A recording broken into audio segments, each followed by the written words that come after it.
nag-umpisa? Noong 1975, sumama ako sa lola ko, sa uncle ko, pumunta sa Maynila. Doon kami nakatira sa San Juan.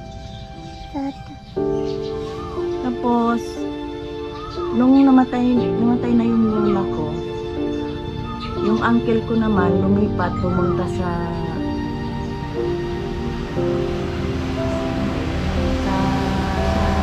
Ibang lugar. ibang lugar kasi soldado siya. Soldado. O, nagdadalagkita ako. Ngayon, nanamasukan ako doon sa San Juan. Hanggang na nagdalaga. Hanggang na nag-asawa ako. Ngayon, wala na akong nalalaman saan ang mga magulang ko. Kasi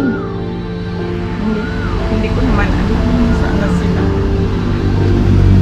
Hindi mo na alam kung paano bumalik sa inyo. Kasi wala naman akong mag-contact sa kanila. Yung papa ko andun sa Mindanao, doon pala siya namatay kasi nagkakagulo-gulo doon. Yung mga Muslim naglalaban lang. Nag-away-away sila. Kaya doon pala namatay yung papa ko. Si mama ko, si mama daw, nag-away naman daw sa Negros. Namatay daw noong 89. Ngayon, ang tagal na ng panahon, 50 years. Wala na akong pag-asang mahanap ko muna pamilya ko.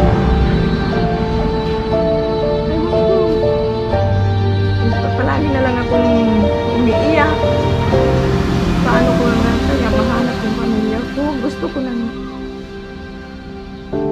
na mayakap sila. Makita. Ngayon, hindi ko akalain. Meron akong anak na ano sa Facebook. Nagtanong-tanong sila. Mga kanyita. Yun. Kamag-anak ko pala. Pamangkin ko. Anak ng kapatid ko.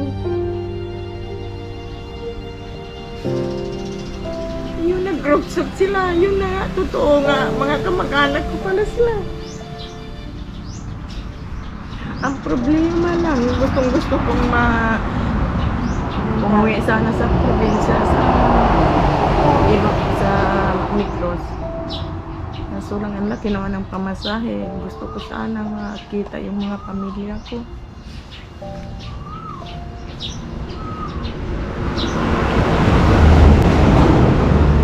So, anong reaction mo na nung nalaman mong nahanap na pala yung mga pamilya mo? Pero isaya ko umiiyak ako palagi.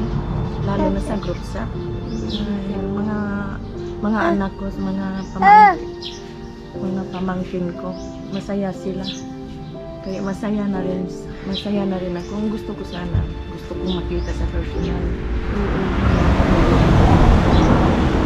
Kaso, ang problema, ang hirap ng buhay, wala naman kaming pera. Ang laki naman, ang gusto ko kasama yung mga pamilya ko pumunta doon. Kasi matagal na. 50 years. Mahigit. 10 kami magkapatid. 2 raw ang namatay. Pati yung asawa ko, hindi niya alam sino ang pamilya ko. Marami na kaming anak. Hindi rin nila alam sino ang pamilya ko. Sa awa ng Panginoon. Nahanap din namin yun. Gamit ang Facebook. Dahil sa Facebook. Pag walang Facebook, wala na sigurong pag-asa. Okay, on the way kami sa Abonitan. Kasi birthday ni nanay ngayon. Ni Nanay Wilma. May pa-surpresa kami sa kanya. Ito yung kapatid niya. Matagal nang hindi niya nakikita. Kasi ever since na napanganak kami, na nagkaroon kami ng isip, hindi namin nakilala yung mga kapatid niya, yung kamag-anak na side ni nanay.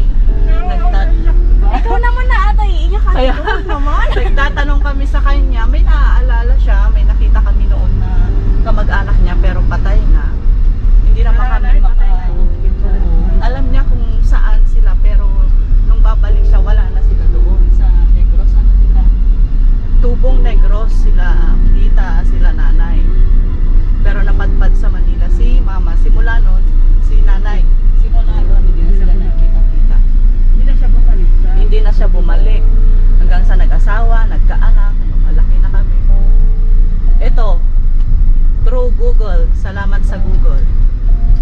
Natuntun namin ang kamag-anak ni nanay. Ito si Tita Beth, isa sa mga kapatid niya na malapit dito sa Luzon, taga Quezon Province.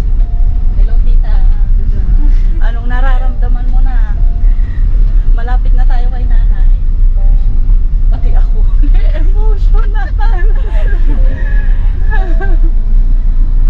Ano masasabi mo?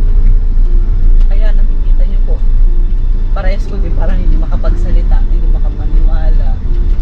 Siyempre kahapon pa excited si Tita.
Tita, susunod na dyan. Saan nakatira Oo. si nanay? Yung mo dito na. Ano pa? Ipakita tayo Nagpatit mo iti kwada. Ay, sige, sabihin Pero wala na. Iba,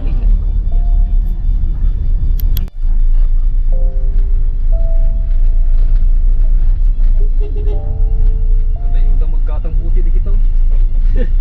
emotional pa rin. Oo, ito na ang barangay namin. Diyan ako nakatira dati. Hindi, yun yung isa. Kulong-kulong. Hindi pa rin makapagsalita si tita. Ito na. Oh, ito na yung kanto papunta sa bahay. Oh my God. Oh my God. Oh, mali Brian. Pero ito papasok sa bahay. Ay, nandiyan ni Brian niya. Pero Pag si Bobby, mag-stop tayo pa. stop lang tayo dito. Conforming manong, bigyan ti. Makapaglalaki dito at pasurong. Sa dagdadig dyan. Tagdasan na lang. Okay. Kita ibit dito yan. Tapos matay di likod. Ikaw lang ang bababa. Ano naman?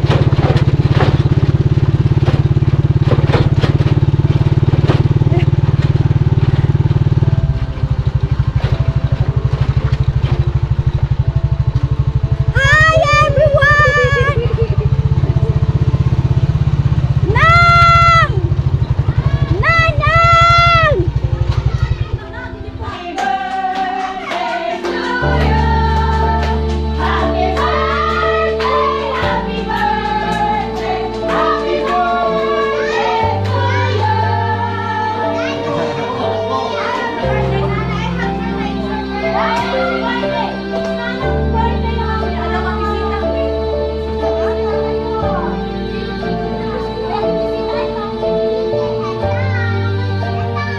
Kulong mati sa kana.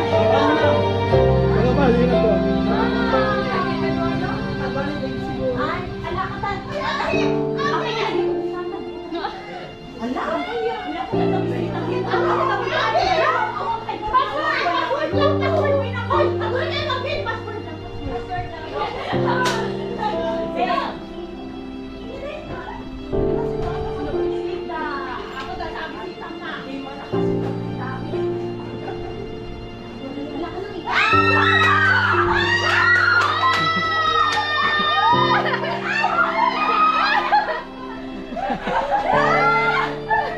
Happy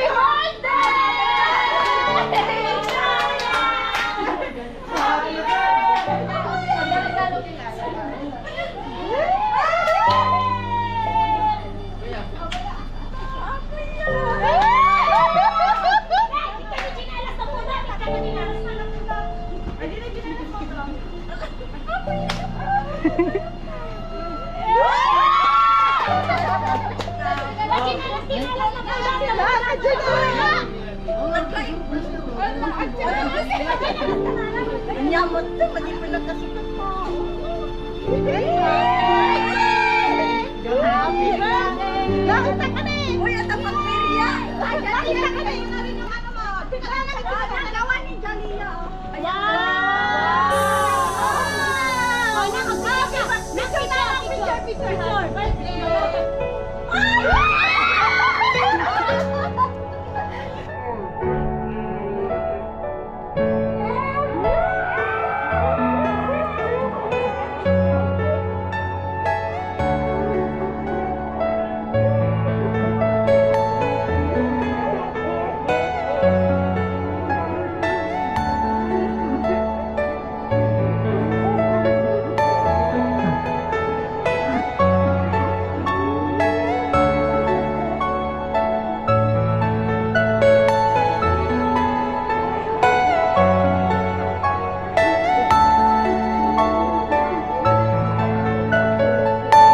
Are you all my personal dreams?